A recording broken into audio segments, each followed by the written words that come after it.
Good evening. Thank you for coming. I'm David Smitherman. I am the county administrator, and we are this evening going to just give a little general information about the revision to our music festival ordinance. Are your mics on? I'm going to turn it over to Chairman Bob Warren, who's going to introduce the supervisors in the room, and then we'll get started. And I'm going to walk around and pass out copies of our the adjustments. It's a red line version of the music festival ordinance that the board will be considering on next Tuesday evening. I see that Mr. Ingram, one of our supervisors, is in the audience. Come on up so you can hear good and hear everybody and see everybody. Not necessarily.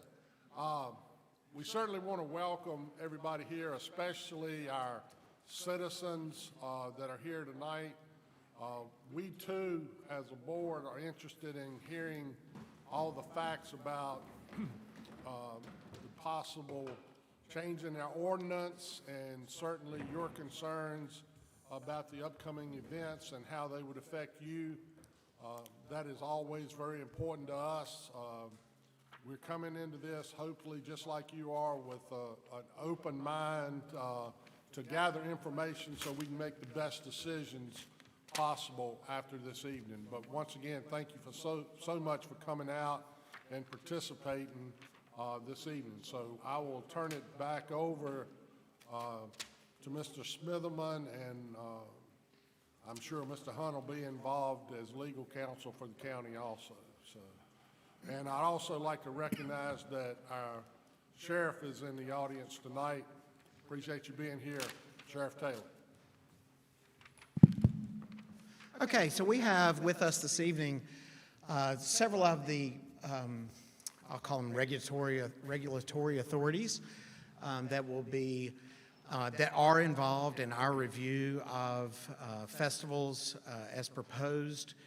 They are the Virginia Department of Health, the Virginia Department of Transportation, the Sheriff's Office, the Pittsylvania County Public Safety Department, which is EMS and fire, as well as, and most importantly, our Community Development Department, which is the chief regulator of handing out permits for special events and special use permits, et cetera. So I believe our first speaker is going to be our Director of Community Development, Ms. Emily Ragsdale. By the way, each of these are going to speak. They're going to tell you about the things they're considering as part of our application process, and then we'll have an opportunity for questions and answers at the end.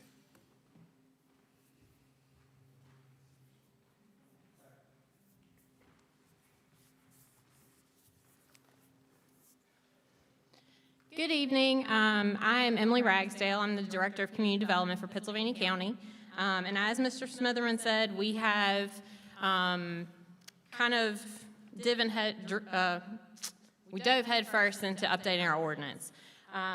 So how this came about, in March, Purpose Driven Events purchased what was White Oak Mountain Amphitheater.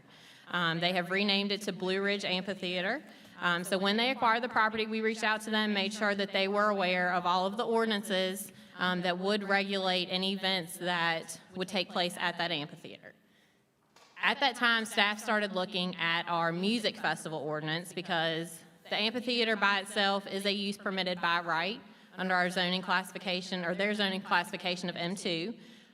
So really the only regulatory agent that we had was the music festival ordinance.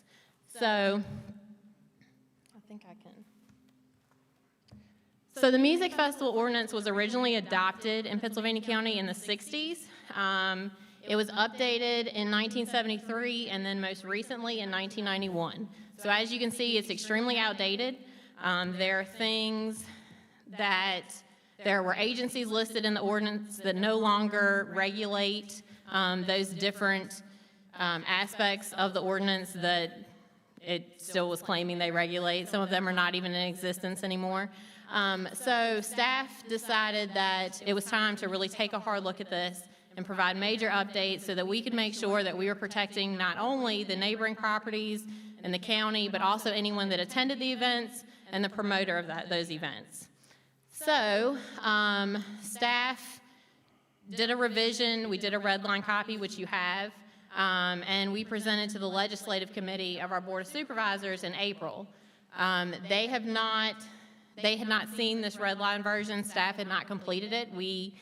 What we did was we brought all of the agencies in the room that would have input into the ordinance, such as the Virginia Department of Health, VDOT, ABC, et cetera, all of our county departments that would have input, and we asked them to give us feedback. Look at your area that you regulate and tell us what needs to be changed. How can we make this stronger? How can we make this better? How can we make sure that we are addressing any issues that may arise before they arise? So we presented that to the board, told them that we were in the process of updating the ordinance, and we would like to bring that to them at their May meeting for them to vote on. At that time, the board decided that they would not accept any more applications for music festivals until our ordinance was updated to make sure that any permits that were issued fall under the new regulations. So what does our music ordinance focus on? It focuses on 5 main areas, and we're going to touch on these tonight a little bit more in depth. It regulates sound and light, so that's going to make sure that any lighting that's brought in is not spilling over into neighboring properties, and also reducing sound as much as possible to make sure that it's not negatively impacting those neighboring properties as well, and that it can stay within our noise ordinance. We're looking at traffic control, how you get in and out of the property, making sure that we are not impacting the flow of traffic not going to the events. So this is located on 29. We don't want to impact or impede the flow of traffic on 29. We also do not want to impede the flow of traffic on Arnell Smith Road or roads leading to the amphitheater. It also looks at insurance and bonding requirements. So requirements for the promoters to provide proof that they have adequate insurance coverage for the event, and then a bond that the county will require that we hold to make sure that they are meeting all the requirements of the ordinance. And then finally, security and crowd control, and I may have missed fire and EMS coverage. So all of these things, they have to provide us with plans, and we have the appropriate staff approving those plans to make sure that they are providing adequate coverage. We also require them to submit an overall site plan, and what this does is this gives us an overview of the entire property and how it's going to be laid out. If they're bringing in stages, they have to show us the placement of any existing stages, any stages that they'll be bringing in for the event. They have to show us areas that they're going to be placing any parking, any concessions. If they're going to be offering camping, they have to show us where that camping is going to be.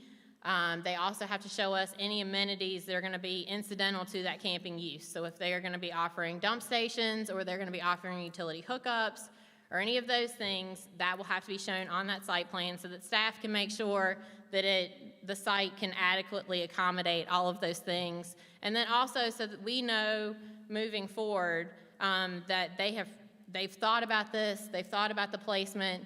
Our staff knows where things are, so when fire and EMS need to get in, they know exactly where things are going to be. This really just provides us a really good way to make sure that they have a well-thought-through plan and layout for the property. And then additionally, any bathrooms or other amenities that are going to be required. So insurance. We're proposing that they have to provide proof of a minimum of $1 million general liability coverage insurance to us. We could, depending on the intensity of the event, that the county administrator would have the ability to require higher amounts of insurance. That would be done on a case-by-case basis. And then bonding, we are proposing to require a $500,000 bond. That would just ensure that all elements of the ordinance are met. And then at the end of the event, as long as everything goes smoothly, they meet all the requirements that were set forth in the ordinance and their permit, we would then release that bond. So sound and lighting plan. My department would be required to oversee these plans. So we would require them to submit a sound plan. And what that's going to do is it's going to let us know that they have a sound engineer looking at the placement of stages, the way stages are turned, the types of equipments that is going to be used to ensure that any sound that is spilling over outside of that property is not at a level that is going to be out of compliance with our noise ordinance to our residential properties. So our noise ordinance goes on decibel readings, and I will just say, keep in mind that just because you think that it sounds too loud or you can clearly hear the words, that does not mean that it would read at a decibel rate that would be out of compliance with the noise ordinance.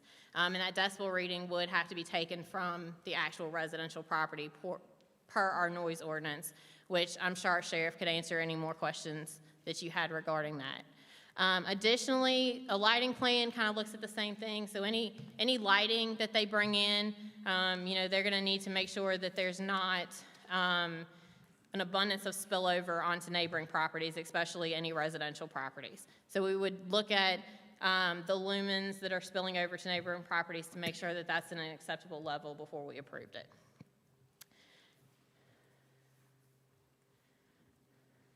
And at this time, I'm going to turn it over to Jay Craddock.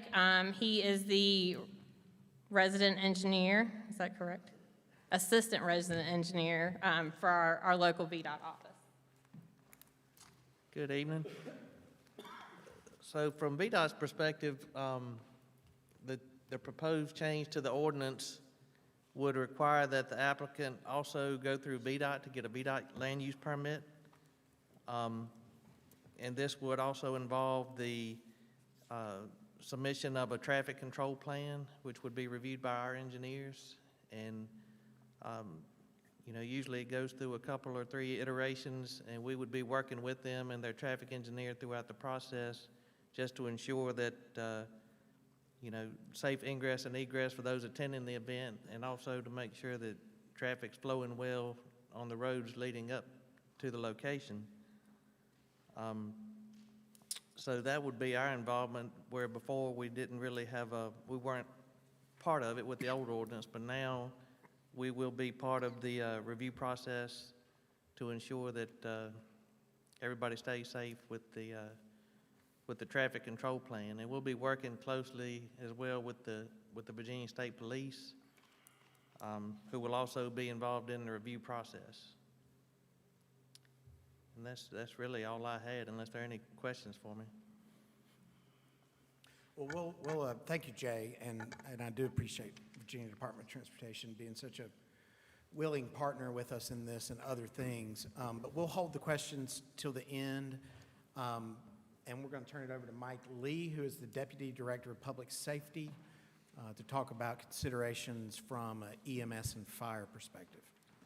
Thank you, Mr. Smithman. Again, I'm Mike Lee. I'm the Deputy Director of Public Safety for Pittsylvania County. And our mission is to protect property and save lives. And that's what we plan on doing throughout this event. We will require a formal fire EMS plan by the event host. That would mean we need to have EMS and fire on scene because of the location, because of the access to the property. We'll ensure that any fireworks or pyrotechnic displays are approved by the Fire Marshal's Office, which is under Public Safety. Ensure food vendors meet the requirements for fire safety. And again, provide a fire and EMS plan. Make sure the appropriate apparatus and personnel are on scene to meet any emergency that might arise, or to at least mitigate a beginning emergency. Thank you. Okay, and Sheriff Taylor is going to speak briefly about our security and crowd control policies from the Sheriff's Department's perspective.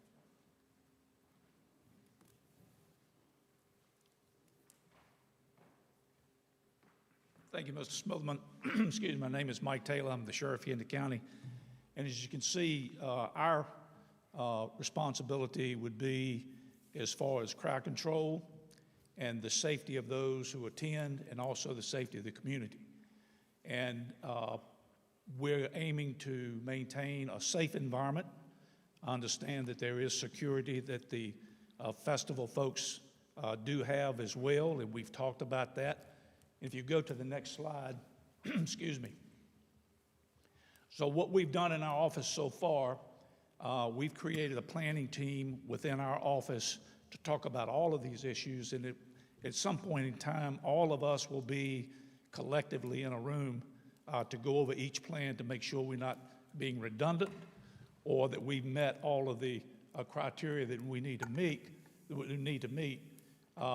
going to meet, as we are tonight, with the stakeholders, you and the community, to get your feedback, to ask and answer any questions you may have. We are developing an operational plan. We started on that about 2 weeks ago. We've been in touch with neighboring jurisdictions that have been involved in these events, and we've gotten feedback from those agencies, law enforcement agencies, on best practices. We're going to have officer training in addition. The officer training will be talking about de-escalation. As you know, marijuana will be legal July 1. There may be a happy crowd there, we don't know. We are still reading the bill. I think the bill is 300 pages long, so if any of you would like to attend any of those readings, I would be glad to have you to help us understand what the legislature wants us to do with this marijuana law. We will enforce the law. If we see unlawful acts happening, there will be arrest. We're not going to hold back, and we will maintain peace and order. We look for a good event, and so if you have questions afterwards, I'll be happy to answer those. Thank you, Sheriff Taylor. One other thing I might add. The deputies here, and we've already been to our sister agencies, the Virginia State Police, the sheriffs in our area about mutual aid. And this is not going to be a burden to the taxpayer to pay those officers who are there. They will be borne by the festival, and so it will not be a burden over time, and the payment of the officers will not be a burden to the taxpayers. Thank you, Sheriff Taylor. That concludes the staff portion of how we are looking at the revision to the ordinance.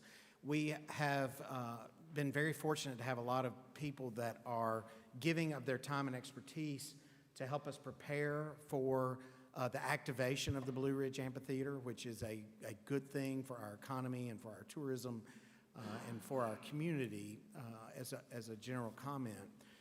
But we've also been happy that the promoter and future owner of that facility has been very giving with its time and its plans and ambitions for that facility. And they are here this evening and are going to present briefly some of their plans for that facility, which are extensive but also very varied and are aimed to attract a multitude of diverse folks to our community, which we appreciate. I don't remember y'all's names, I'm so sorry to say, but the CEO gentleman, what was your name, Jonathan? And Terry. The COO of the company and their director of marketing is operations, Kara.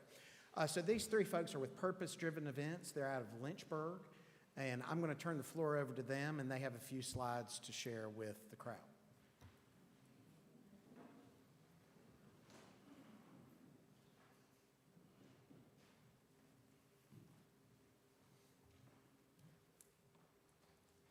There's a clicker. You should be able to change the slides on your own. Perfect. Feel free. Do I mask on, mask off? Mask off. While you're talking, I think you should take it off. All right. Hi, everybody. Thank you so much for allowing us to be here. My name is Jonathan Sly. I am the CEO of Purpose Driven Events. I started producing concerts when I was 16 years old. Purpose Driven Events comes from Romans 8:28, which is about seeking your purpose in life, and we try to use the power of music to unify people, bring togetherness, and create a positive impact in lives. And really thankful to be here and appreciate everyone's time. So I'll get into the presentation.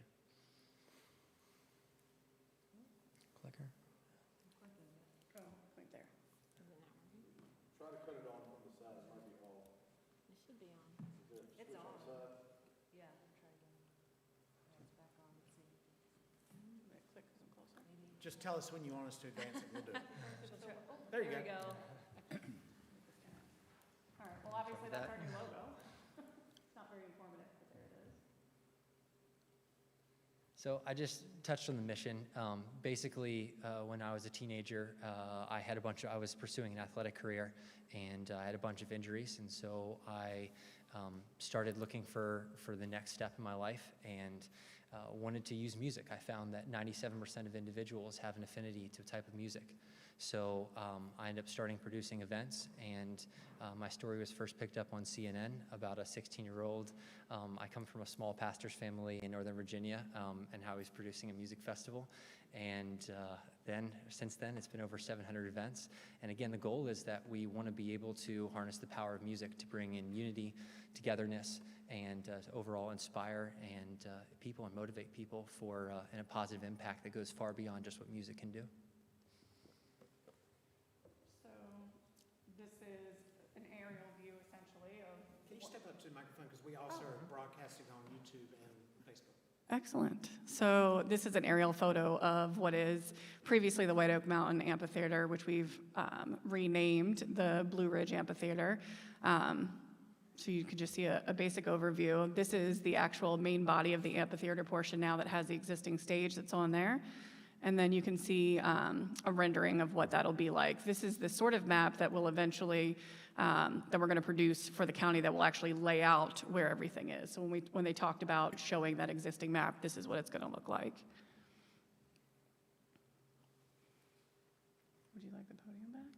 Sure. So I've kind of touched on this briefly. There's a lot more information. We've done a few different press releases, but again, I started when I was 16. I had no financial backing, and now we have 15 full-time staff. And for the festivals, we usually have anywhere from 300 to 400 staff that come into the area. We just added Kara Fisher, who directs some of the largest music festivals in the country. She just moved here from Austin, and Terry is our COO.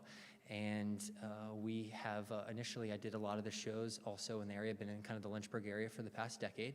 And we did a bunch of shows at Riverfront Park in downtown Lynchburg, as well with the city of Lynchburg, as well as Phase 2, formerly known as Catalani's, which is a property that we just acquired in Lynchburg and are doing for private events. We're opening up a vegetarian restaurant, and we are doing concerts as well.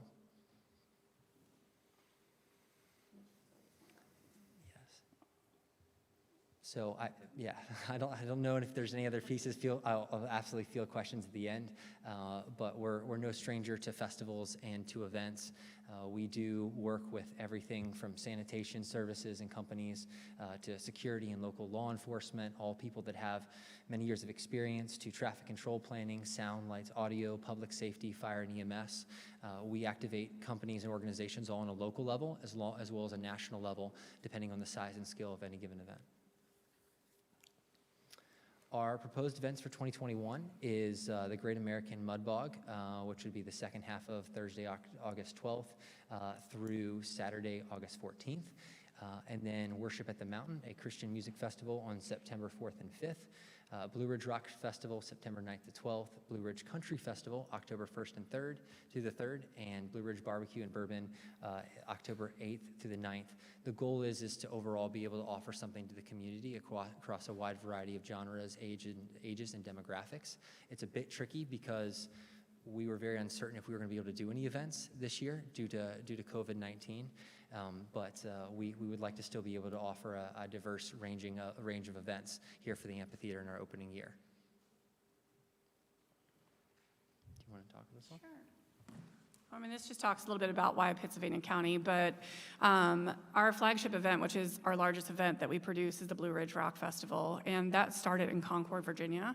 And if you guys are familiar with that location, it's a very small town feel. It started on a 35-acre farm, and that was something that the fans of that particular festival enjoyed. We got a lot of feedback, and we still do this to this day, that they enjoyed being out in nature, being in a rural community, and being part of that. And so when we were looking for a permanent home, since we outgrew that location, for Blue Ridge Rock Festival. We looked all over for something that also had that small town feel, that had that community that our fans had grown to love and were passionate about, and that would also fit the needs of what our music venue needed as well. And so we had been fortunate enough to stumble upon the White Oak Mountain Amphitheater, and we loved the fact that it had that small town vibe to it, and it also would help to facilitate our music needs. Obviously, that's a property that's already zoned for music. They've done music there in the past. It does have a gorgeous natural amphitheater, and we loved what Pittsylvania County had to offer, more so than any of the other properties that we viewed, and so that's how we came to join Pittsylvania County. All right, so these are kind of bullet points. If you know from what they've talked about, there are certain things that they need us to complete, right? So plans that we need to have for different parts of the festival that show that it would be safe for the public, obviously, and also for our patrons as well. And so this just goes to break down how we lay out each of those things. Do you want to talk about some of those, Kara? Sure. Yes, so again, I'm Kara, I'm the Director of Operations. So a lot of this that we're going to go over falls under the things that I plan.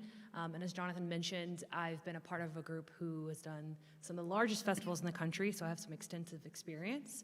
But the festival layout, which Emily mentioned before, will be a site plan that sees the entire property, but will show you where our stages are located, the sizes of those stages, any temporary infrastructure that we bring in, so that's restrooms, tents, concessions, things of that nature, as well as parking and camping. So you guys will see where all of that's laid out. Restrooms and sanitation, that's something temporary that we bring in. I know that the venue has some existing infrastructure out there, but we will be bringing in temporary restrooms, which will also have secondary containers. That's for gray water. So we're not out there dumping, to be clear. That is properly disposed. We also have a waste management plan that we'll be submitting to the city. So you can see that we're bringing in temporary roll-off dumpsters that are also properly disposed of in landfills and recycling containers. The next one. Oh, yeah. You want to add in the fact that, I don't know if it says it in there, but that we're planning on bringing up the neighboring areas as well. Oh, yes. So we will contract with a company that will also help us with our waste management. So we'll have trash receptacles within the festival arena, but we also will be ensuring that parking and surrounding areas are cleaned up after the festival, so that everything that our attendees touches is left in either state prior to the festival or even better. So, food. So we will contract with multiple food vendors for our attendees, local and statewide. I don't believe we have any national vendors coming in, but we will ensure that we have proper food that's permitted with the city. We also bring in water for our attendees, and we encourage them to bring refillable water bottles so that we are keeping everyone hydrated. And lodging for our festivals, we allow camping for some of them, and we also have hotel packages. We've partnered with some of the local hotels and bought them out so that we can put our attendees in there and make sure that they have somewhere to stay. Fire and EMS. Terry has actually met with the sheriff prior with our security director, but they will work together very closely as far as a security plan goes, and off-duty officers that are on site, making sure that our safety is taken care of. But we will also coordinate it with fire and EMS to make sure that we have medical plans. We will bring in a third-party medical company that makes sure that we have first aid on site, but also communicating with local EMS so we can discuss any transportation needs and make sure that we're not doing any impact on you guys as citizens. We're not interrupting any existing operations. Parking and traffic control, we do have a traffic control company that's coming in to help us create those plans, and we will coordinate it with VDOT to make sure that we do any proper routing and we're minimally impacting your traffic. And security, I touched on briefly, but we do have a security director that's coordinating directly with the sheriff. So, our lighting plan, currently the amphitheater is pretty dark out there, so we will be bringing in temporary lighting. A lot of what we do is directional lighting so that we can minimize the amount of spillage that's coming from our venue, but we will submit that plan to Emily and her team.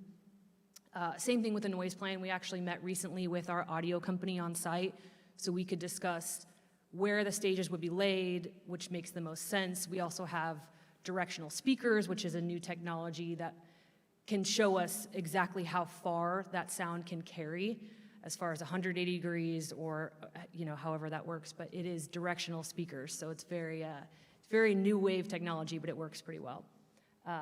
Insurance, we also carry our own insurance and we'll meet all of the cities or all of the county's requirements. That's already in the works. And then additional infrastructure, anything that we need to bring in to meet the county needs will obviously be our sole responsibility, and we'll make sure that we bring all of that in.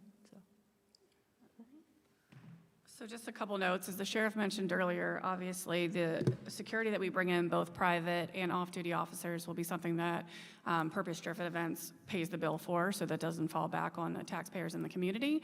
It's the same way with any of the fire services that we contract with, the EMS services, medical services that we contract with. We also pay those fees so that it's not falling back on it. Additionally, with all of the cleanup that might be in the roadway and the other things that Kara had talked about previously, that would be at our expense as well, to make sure that we're leaving our surrounding community the way that we found it, if not better. I think that's our last slide, is that right? Oh, okay. So then obviously we talk about there's a local economic impact that happens when you bring in events of this size to any neighborhood. And you have the opportunity, obviously, for taxes that happen. Small businesses tend to prosper. Anything from like your local Dollar General to your independently owned stores to restaurants and things of that nature. People don't stay at the event constantly, so they'll be going to find local restaurants to eat at and gas stations and things of that nature, which is obviously a hot topic right now, right? Gas. And then obviously what we hope to do is to help bring additional draw for your quality of life. So when we're looking at smaller communities, right, I know it's a big deal where I live to make sure that Appomattox County is attracting new businesses so that people have opportunities for jobs. One of the things that, whether we realize it or not, the businesses take into consideration when deciding where to locate to produce their products or to house their warehouses is the quality of life surrounding the area, to make sure that they can attract the workers that they're looking for. And live events is a very important part of that equation. So that's everything. Okay, thank you very much. I think it might be most efficient if VDOT, VDH, the Sheriff, Public Safety, and Community Development could just take one step back off the podium, and you can ask any questions of these folks. I'll moderate and call on folks, and they can each step to the podium and answer a question as it's asked. So if all the agency representatives can come up, and we'll get started with Mr. Scarce.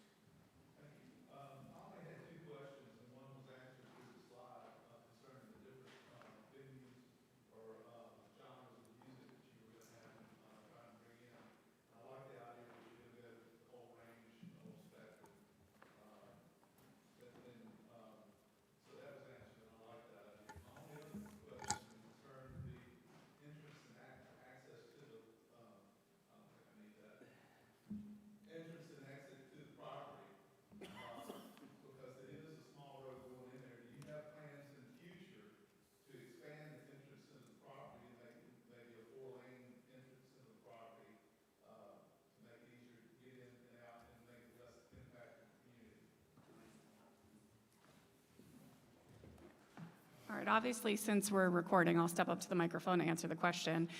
Yes, so we do plan on adding additional roadway. Right now, we have an easement that goes around that pond. That is an additional entrance right now that's in place. We'll be sort of building that up some, just adding some additional gravel and stuff to it. Yeah, you can see I'm pointing right there. And that will allow us access for our fire and EMS to come and go from those grounds without having to get into that general roadway that comes in. Also for parking, it's hard to tell from this one, but there's 60 acres that lies on the other side of Lester Lane, and that's where a lot of our parking is going to happen. This main amphitheater will have our camping, so obviously we have that roadway access from that as well. There's also an additional road that runs to the left side of the property. that was in place before. It's kind of gone into disarray at this point because they haven't used it, but it runs out to Big Sky Lane, and we've considered also bringing that in as a two-lane road at some point, so yes. Anyone else? Yes, sir. Scott is going to come by with the microphone so that we can make sure our folks watching online can participate.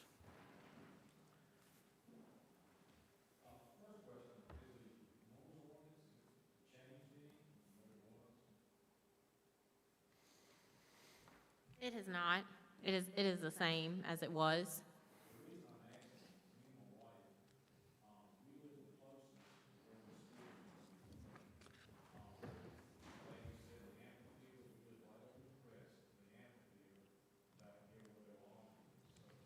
We're the closest and we're the most affected by it. So that was my curiosity. They've also cut a bunch of trees, which will do even worse for us. I'm not opposed to what you're doing. I actually applaud it, but we want to be sure that we're not, vibrating across our floors as we're sitting there. So the direction that the stage is pointing is right at our house. The second thing is when Carlson Lester put this thing up, he had concerns, and so do we. Our road and driveway is very close to being able to walk and see your entertainment for free while parked in my driveway. Is there anybody thought about that? Let you. So are we speaking from like a trespassing standpoint, like concerns about people trespassing on your property? Yeah, trespassing on my property to come see your entertainment. Right, so then, I mean, absolutely, that would be a law enforcement-based question for trespassing, but yeah, people wouldn't be allowed to trespass on your property. I will tell you where we were previously. It was in a neighborhood, people could have easily gone to the tree line, and for full transparency, where we started was at my house. So that I can kind of give perspective. On that 30 acres was my house with my 3 children who live there, and I was pleasantly surprised that no one ever came to my yard. And there was nothing stopping them from being there or walking into my house or onto my porch or any of those things, and it never happened. But of course, things could happen differently this year, so I can't say just because in the past we've never had this issue, but I would definitely encourage law enforcement call then, and they would absolutely not be allowed to trespass on your property. Sheriff Taylor, do you have anything to add to that? I would just encourage, if that should happen at anyone's home, or if somebody comes in and parks along the roadway and it's blocking the roadway, we'll come in and tow the vehicle. So you just call us at our office.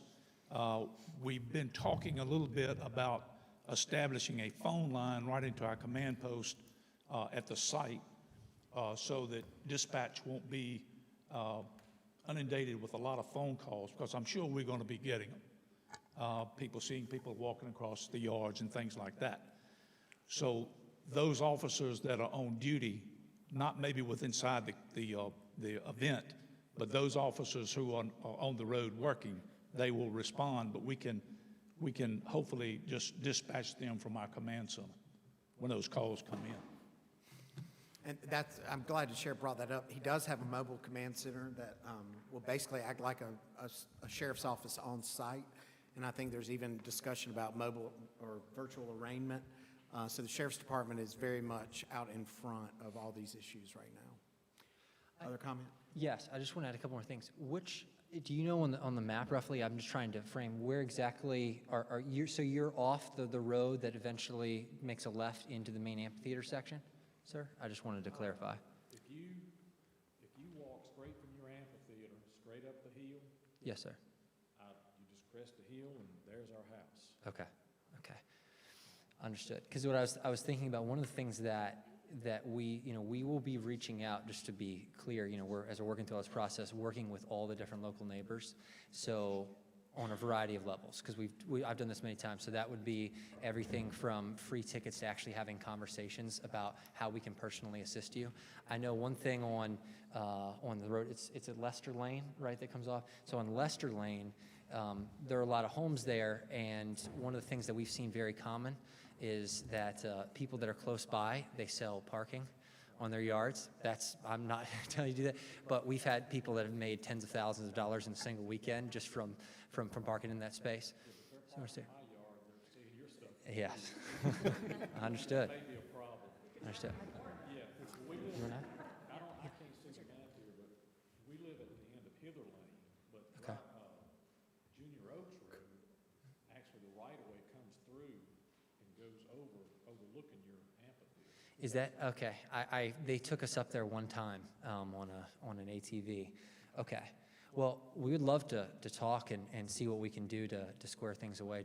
That's just something, when I heard that there was a neighbor that was nearby, that's something we want to go door to door and have those conversations, see what we can do. We are the closest, and like I said, I can walk right through the woods. I used to hunt over there. I can walk right through the woods and look over your amphitheater. We rode four-wheelers and the whole 9 yards. So, like I said, I think we're the closest as far as the noise would be.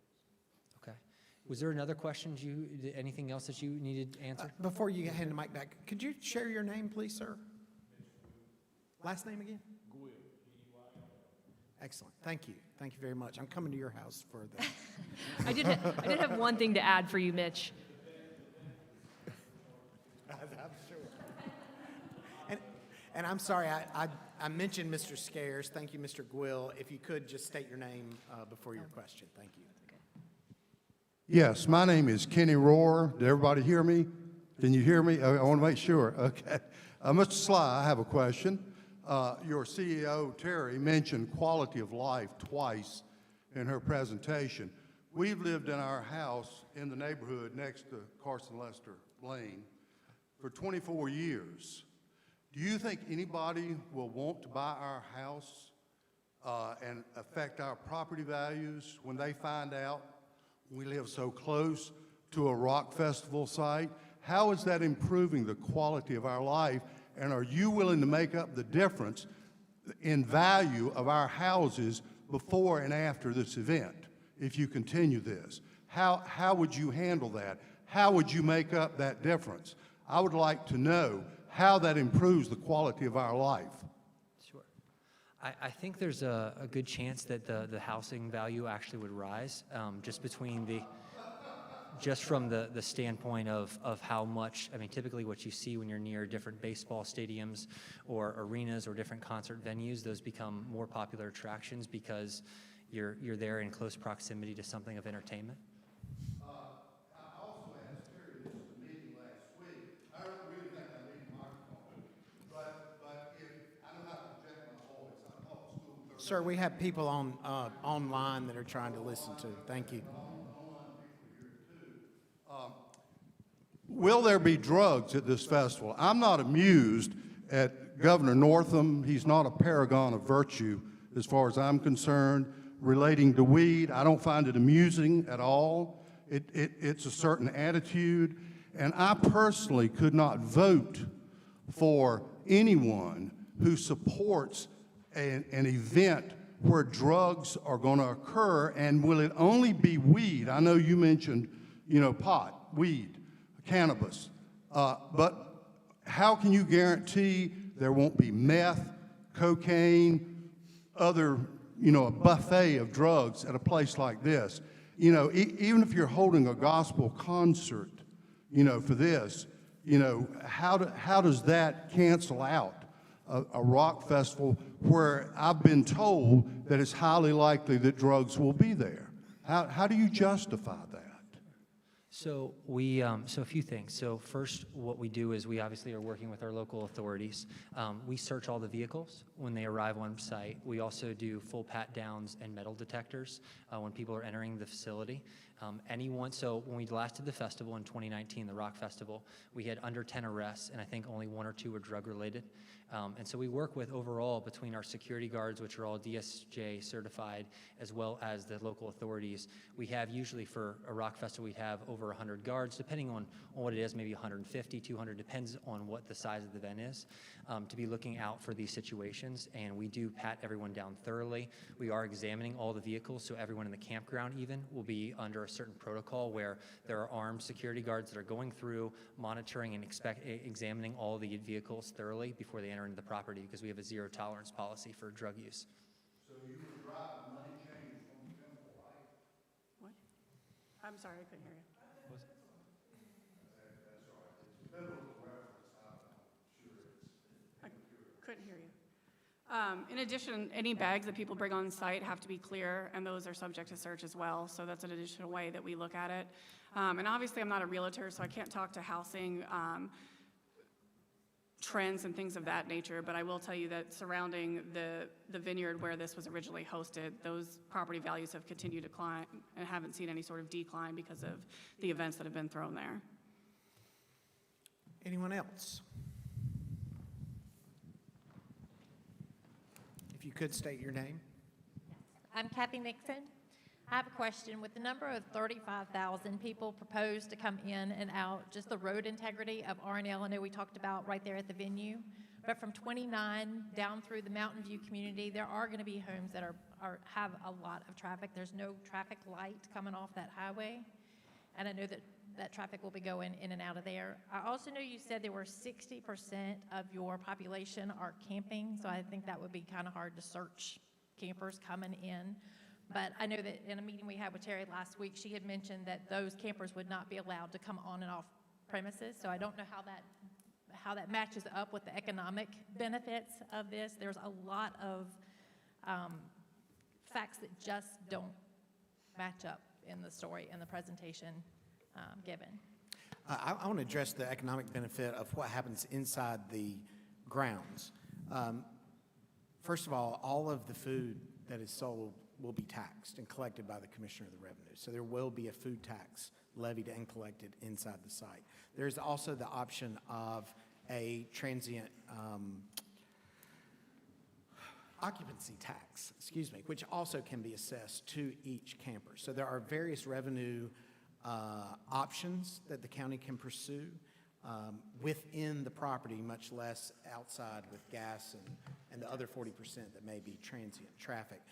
But I think Jay, where did he go? Jay may want to talk briefly about, and in my mind's eye, I can see, based upon events I've been to, how departments of transportation deal with traffic flow and how one of their priorities is maintaining access for the people that live in the area so that concert traffic is different from local traffic. And Jay might want to address some of the things he'll be looking for in the traffic management plan. Well, that's exactly why we will require a traffic management plan to look at those types of things. And at this point, of course, we haven't seen anything yet, but we'll be working, or our traffic engineers will be working with their traffic engineer to look at those types of things. There's a lot of data that they know that we don't know, or they will know, as far as from ticket sales, like they'll know how many people are coming from the north, how many people are coming from the south, be able to make anticipations as far as where people are coming from and what signage needs to be in place and lane closures to make traffic flow smoothly. Does that answer your question? I guess at this point we just don't have enough detail yet to give specifics. Okay. Was there another piece of your question that needed answering?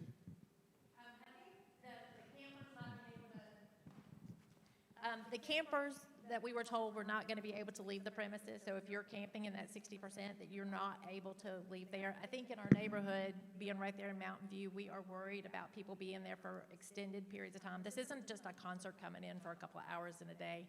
This is moving another community into our neighborhoods, and those people are going to get bored when they're ready, and they're going to wander. And I think we are worried about the containment of the traffic through there. Not traffic as in cars, but people wandering and checking out the neighborhoods. Very good, thank you. Yes, sir. Your name, please. Good evening, Jonathan Hawley. Excuse me, Mr. Hawley, I think we had a response over here. Okay, I'm so sorry. The only thing I was going to say is that we will monitor with security 24 hours a day, the entirety of the event, so there will be people there at all times. And like I said before, I mean, obviously I can't speak to what will happen this year, right? It's a group of public people, so we can't predict what will happen, but we've never had them like wander the neighborhood, and this has been our policy the entire time that we've had these events, is that campers will stay on site, so. Yes, sir, Mr. Hawley. So a few things for the Board of Supervisors. You know, I know you guys have some decisions coming up. Of course, this is more so around the music ordinance updates, But I encourage each of you, if you have not been down to the property, to please come down there. Mr. Smithman, I hope you have, and before making an informed decision, I've spoken to a couple, and one actually has never seen the location. Mr. Gwill over here is very close. Is even one closer, Sheriff Taylor, he's a former sheriff, lives right there at the end of Lester Lane there. I know you guys have spoken, but what is the noise ordinance level that's allowable right now? I mean, does anybody know that? So give me just a minute. That's I can fine. tell you. And while you're pulling that, I mean, we're in the 21st century. I know there's technology, and I know that we can do many different things with sound and waves, carries, and speakers and stuff, but, 6 different stages, and you have to make sure that that music doesn't merge for your folks attending the different concerts. I don't see how you can turn 6 different stages and keep the sound contained. If you go down there, that's in a valley, and sound echoes off of mountains and things, and I live further than those folks on Lester Lane, and if you're not exceeding the noise ordinance at their house, I think you're going to be okay. But I have concerns that you can control a rock festival with 6 stages going at the same time and not exceed that noise ordinance at a house that is probably, by the way the crow flies, 300 yards into the premises of this property. So in a residential district, the allowable decibel reading is 57 between 7 a.m. and 10 p.m. and 52 between 10 p.m. and 7 a.m. And that's for any residentially zoned property. And the average noise ordinance of a rock festival is 120 decibels. It is at the stage. Sure. And that's why I mentioned, keep in mind that just because it's 120 decibels at the source of the sound, the way that the noise ordinance is enforced, and the sheriff can attest to this better than I can, the decibel reading is taken at the complaint. So if you were to call from your house, they would come to your house, they would stand at the closest point to the festival and make sure that it was allowable decibel reading at that location.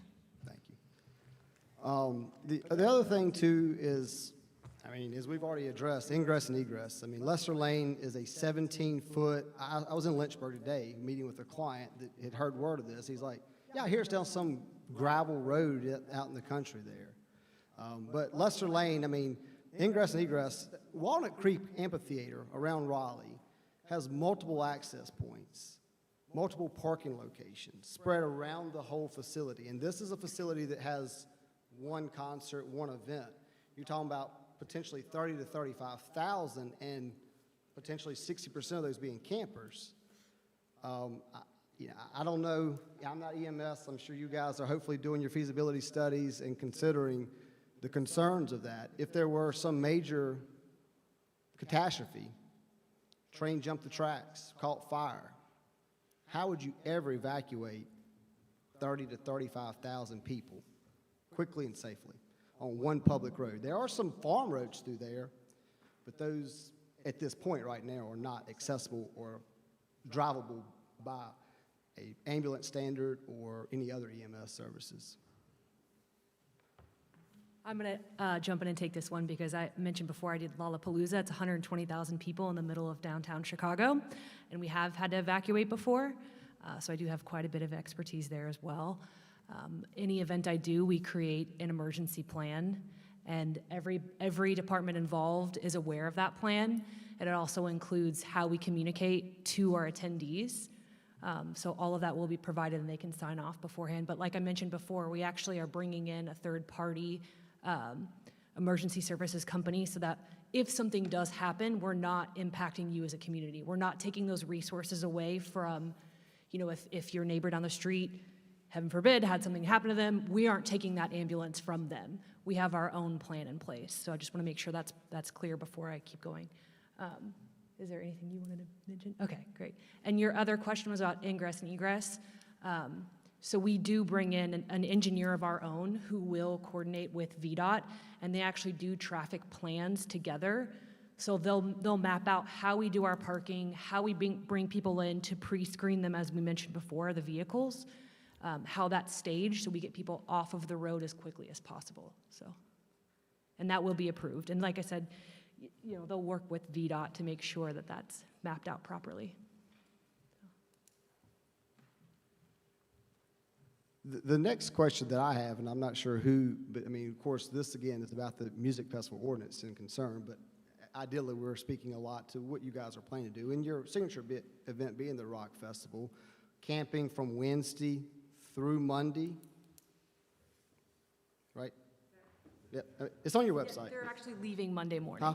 They're leaving Monday Right, morning. but it's Wednesday through Monday, and 4 days of the festival, right? Correct. Okay, so in all of these things, these smaller events, how does the county, do we, I understand from Terry last week that they haven't applied or done anything yet. Do each one of these events have their own application and review? I mean, because of course, if we're looking to allow them to have these events there, we're also making sure that we're meeting the standards of the potential number of folks per event and for a potential maximum number. So the music festival permit has to be issued for each event.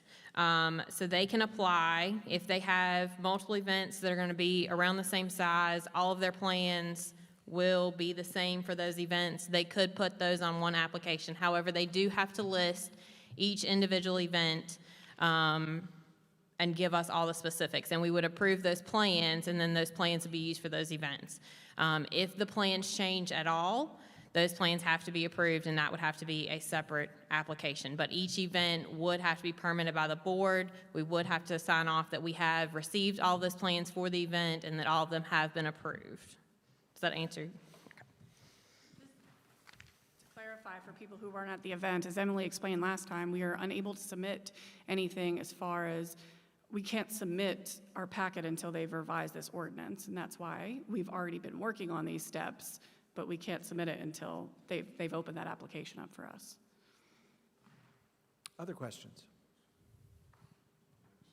Hi, I'm Bonnie Rohr, and this afternoon I went with one of my neighbor friends and we went exploring, and we rode down Mr. Lester's Lane, which I've not been down in several years, and I urge everybody, especially the Board of Supervisors, to ride down that road. Part of the road that is paved reminds me of the roads that we see in Midsummer Mystery that would not survive 2 lanes of traffic. Then it goes to a dirt road. This is a very remote place. I understand young people who want to have festivals and want to make a whole lot of money and make it fast. I understand tax people who want to make a whole lot of tax money and make it fast. But one of the places we went today was Stony Creek, which is probably 10 minutes away from the site, and we spoke to residents in that particular housing area, and they said the last time there was a festival, they could hear it on their back porches. So I don't care how many plans people have for how many catastrophes and everything else. We live in Mountain View Place. The last time they had one, I could hear it inside my house with all the windows shut and the air conditioning going. Our young families don't want to explain to their children what the 4-letter words mean that will be ringing from the festival site. So I challenge you, supervisors, before you buy a pig in a poke, go out there and look at it and think about those of us who live close to it. I come from a musical family, and the question I would leave you with is, no matter how much money you make, how much would you give in exchange for your soul?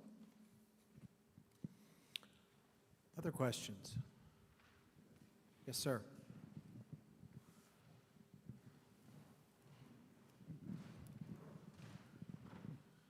My name is Steve Mathery, and I have actually a multi-part question for the young folks who intend to put on this event. First of all, how much experience do you have in putting on an event this size in a rural environment?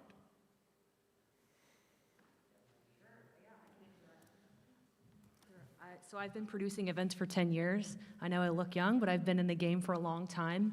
I've done stuff in the middle of nowhere, Tennessee. I've done stuff in Kansas in the middle of nowhere. Yes, I've done stuff, as I mentioned before, in the middle of large cities.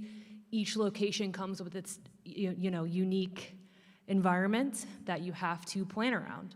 So I think my preference is a large open field because it's a lot easier to create plans that let you do, the proper things that you want to do. So, What is your anticipated attendance at this event?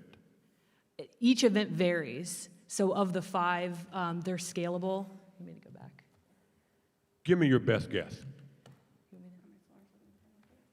Yeah, I mean, for each one, obviously, they're different genres, so it's largely going to depend on our ticket sales. So it's hard to say now until we actually put these on sale. I've seen figures as high as 30,000. Is that close to what you anticipate? Those numbers that you're looking at are the numbers that we said that we anticipated that venue could hold, not necessarily that that's what our anticipated attendance is. You've been to that venue and you're sure that that venue can hold 30,000 people? I'm sure that we're not going to sell more tickets than what that venue can hold. We've talked to You realize 30,000 is half the population of this county. We've talked to the health department about what they consider to be the amount of people per space so that we could help. Obviously during COVID times, we're looking at percentages. I'm talking about how far you would stretch the infrastructure of this county should you have 30,000 people show up for a concert. Right, and that's obviously why we'd be bringing in additional resources from other jurisdictions. Okay. My last question for you. You're 4 months away from rocking and rolling. What have you done on the site thus far? What have we done on the actual site this far? At that exact location? We've got people to come in to look at the roadways to see what our construction costs are going to be. Have given us estimates so that we can start the work on that we're going to coordinate with the county. We've also looked at some of the drainage issues that we have there on the property so that we can do some renovations to help with some of that drainage as well. And we just contracted with someone to come in and start the grass portions. Everything else happens about the week or 2 before the festival. So you won't see a lot of progress. So you're 120 days out and you've done nothing on that site. Is that correct? So we didn't acquire this property until March. Ma'am, that's not my question. My question is, you're 120 days out. Have you done any prep on that site? Are we talking about mowing grass? Because everything else happens a week or 2 before the event. So no, you wouldn't see any work until it was actually time to get started. Ma'am, I'm not going to get in an argument with you, but you're bringing in 30,000 people maybe, and you've done nothing on that site. You're 120 days out, and you've done no prep, and you're going to bring in black water, gray water, campers, showers, porta potties, and you've done no site prep 120 days out? So there's actually minimal site prep that needs to be done because everything is temporary. When I was going through that list of the site operations things that we're submitting our plans to the county, everything is temporary, and that's because we want to minimize the impact on the county. All of that infrastructure we bring on ourselves with vendors who have done festivals before of varying sizes. Some of them are regional, some of them are national, but they all have extensive experience in the event industry. I wish you the best of luck. Thank you so much. Other questions? Mr. Holly, I believe.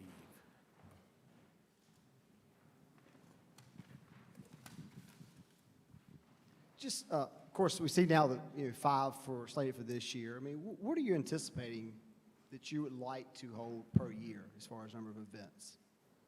2022 and beyond. And then the other question regarding, your last Blue Ridge Rock Festival was in 2019. I know 2020 got canceled. How many did y'all have in attendance at the 2019 one? Sure. So the 2019 festival, we had 25,000 over 2 days up in Nelson County, Virginia. That was split across 2 days. We didn't announce the headliners till 5 or 6 weeks out. It was really a side project. I actually work full-time for a church, and this is my company on the side. I'm now moving more into full-time as now we've acquired this venue as well as Phase 2 in Lynchburg. Okay. And how many events do you anticipate?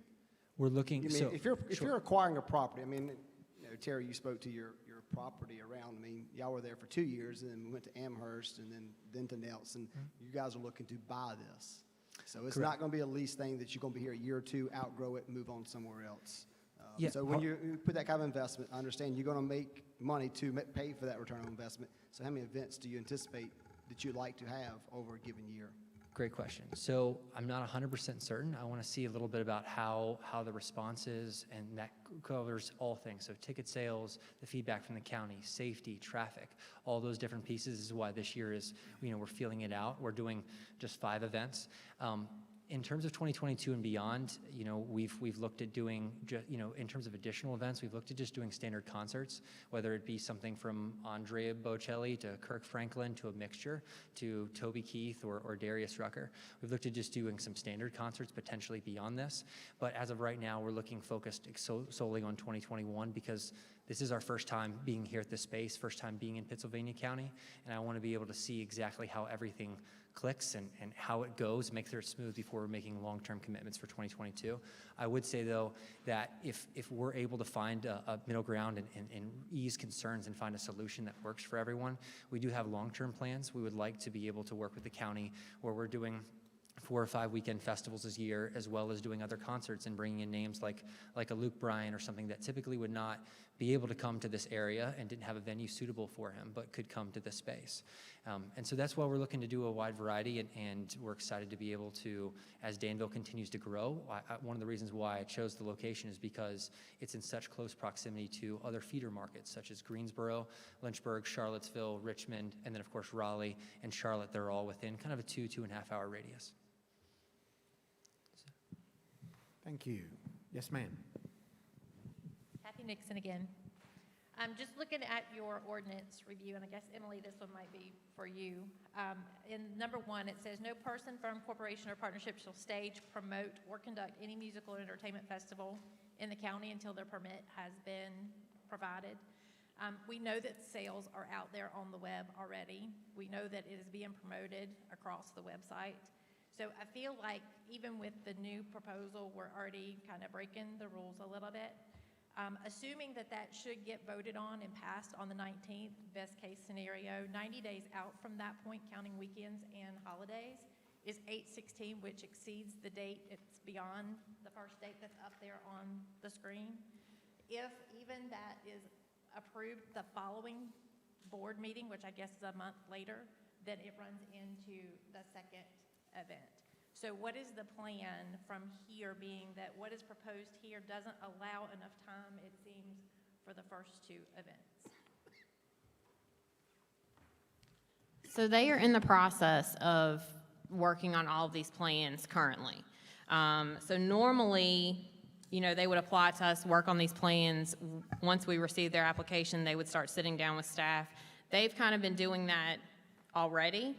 So we can't accept their actual application until this has been done.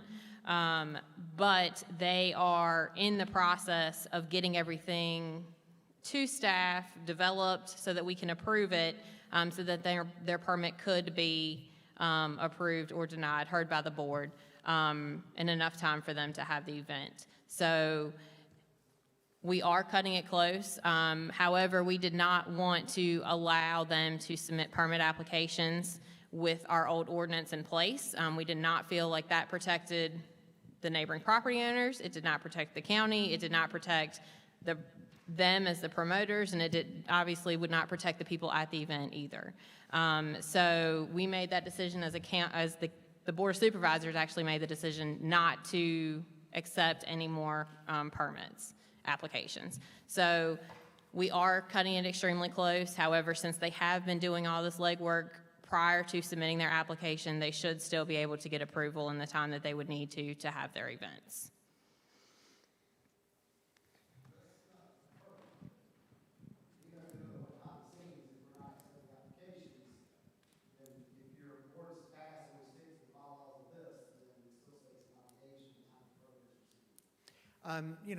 That Board of Supervisors will have that discretion. If the Board of Supervisors wants to cite purpose-driven events for marketing an event prior to getting a permit, it would probably be a civil penalty, but it's not it's not a showstopper to the success of their plans. So, Jim Scarce again. So if the plan is not approved in time enough for them to do the first few events or whatever that they already have in plan or have in the works, will they just reschedule the event and have it at a later date? Or will they just cancel it and refund any funds that have been collected for ticket sales or anything like that? Well, just to mention, so the only one that we currently have that's on sale is the Blue Ridge Rock Festival. It's because it's a rollover from 2020, so that's a festival that we've already planned that wouldn't be applicable to the other festivals that we haven't launched yet. So Blue Ridge was on sale from Appomattox. And so we were going to be holding our festival there in their industrial park. But because of the restrictions there, we wanted to look for a more long-term home. And that wasn't a piece of property that we had the option to buy. The industrial park belonged to the county, so.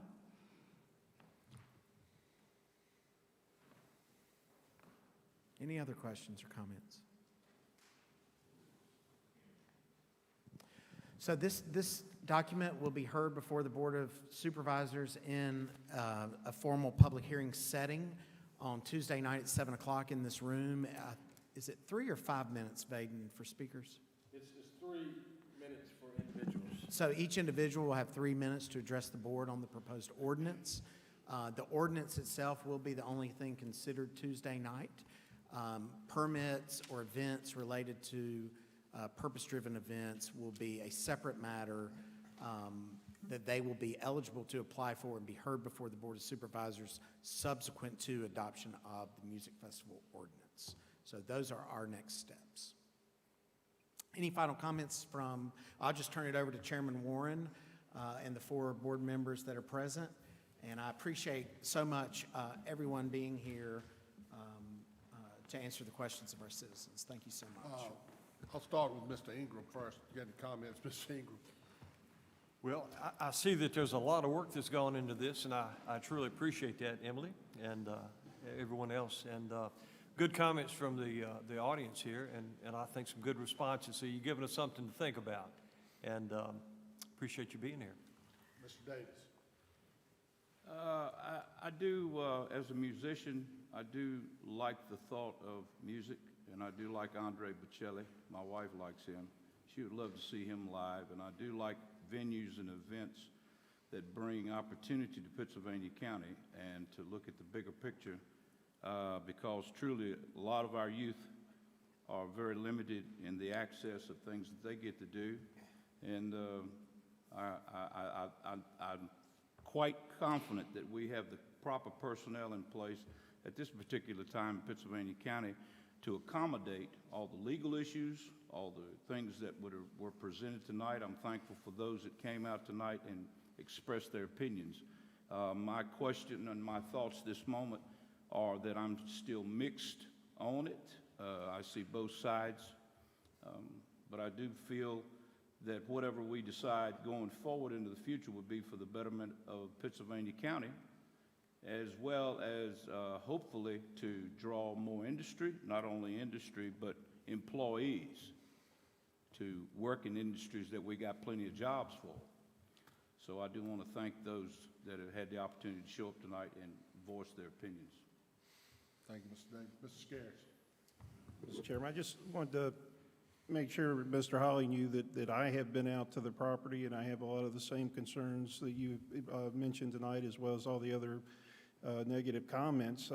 I'm still trying to keep an open mind, and I want to see the plans, and all that comes back to getting the ordinance corrected. What we had in place would not have protected anyone in the county. So once that is done and we start getting the plans from this group, I'm not going to make any comments whether I'm pro or against. I'm leaning towards a no vote, but if they can satisfy the concerns I have, and hopefully that will be the same concerns that the citizens that live around this area have, then I'll have to look at that hard, because it could be a good thing for the county, it could not be. I would at least be willing to give them the one opportunity to see if they can make a go of this, if they can satisfy my concerns. So just keep in mind that that's my only concern is what you guys are going to have to go through, the neighbors that are in that area. So I want to make sure that you're protected. So again, I have walked the property, I've been out there, and I see a lot of the same concerns you're having. So until those get satisfied on my end,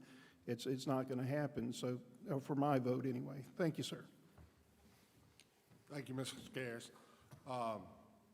I echo the same sentiments as from my colleagues. This happens to be in my district, and I certainly have gotten quite a few phone calls on it, and I'm always welcome calls from the citizens and all. I have concerns, in particular about the traffic control. I'm very confident in our sheriff, so I'm not too worried about the drug issue or any of that. I know how he feels about that, and I know he'll have his thumb on all that. Anyone that knows me knows that I've been a big advocate since being elected in this county of looking at other opportunities to raise revenue in this county in order not to continue to put a tax burden on our citizens, because we've always pretty much relied on either personal property tax or real estate tax to fund anything. And everyone that knows me knows I was a big advocate for the solid waste changes and bringing outside trash in here to help offset that. And that has been very successful. So, you know, I am going to continue to be open-minded about this. I'm always available to talk to citizens about it. I'm not going to say tonight, unlike my colleague, that he's leaning negative now, because I'm not. I'm dead on the fence because I've heard what you've had to say, but please keep in mind too, as we go down these venues, we're trying to do what's best certainly for our districts, but overall, I think we're charged to look at the overall benefits to Pittsylvania County as a whole. And this board, as I've made the statement several times recently, is the best board that I've had the pleasure to serve on in 6 years, because I think they truly set aside their districts and come to our meetings looking for what's best for Pittsylvania County. And that's what I will do once it's time to vote. I do want to remind the citizens one more time that your Board of Supervisors made the decision to not allow anyone to apply in order to give us opportunity to gather the data and the proper information to protect you in the best way possible. So we were listening long ago, and we will continue to listen. I will make one other comment. I had a citizen that lives near that vicinity asked me yesterday if this was going to be in proximity to your home, like it is ours, how do you feel? Approximately 8 years ago, I was faced with a situation where I was serving on the Danville, Pittsylvania County Community Services Board at the time, and they were building a facility on 41 for the intellectually disabled. And there were citizens that were just irate because they got partial or incorrect information. It got out that they were going to have, you know, criminals living there and everything else. And I happened to be asked the question at that meeting, you know, would I support that? And I did support that, and they said, well, we know you support it because you're on the board. You don't have a vested interest. They didn't know that I owned 2 homes that were as close as anyone's to that facility, one directly across from it and one in my backyard. So having said that, that particular place was built. There has never been an issue there. It is actually, it was $1 million home built for 5 intellectually disabled folks, and it has increased the value of property of the surrounding area significantly. Houses around that home are selling above ask and selling within 3 days. So I would ask you to leave tonight, take the information, give us an opportunity to gather even more information and address your concerns. And I do agree 100% with Mr. Scares. If they can't get us to a comfortable spot, then shame on you. Because you know what our concerns are from this board and from the citizens. So you're in business. Talk to these folks and let's get it straight. Because I do believe that it's best if we can give opportunities for folks to have activities, and hopefully it does increase quality of life for folks. So, and certainly help keep our tax base in a reasonable manner. And that's important for a lot of reasons, folks.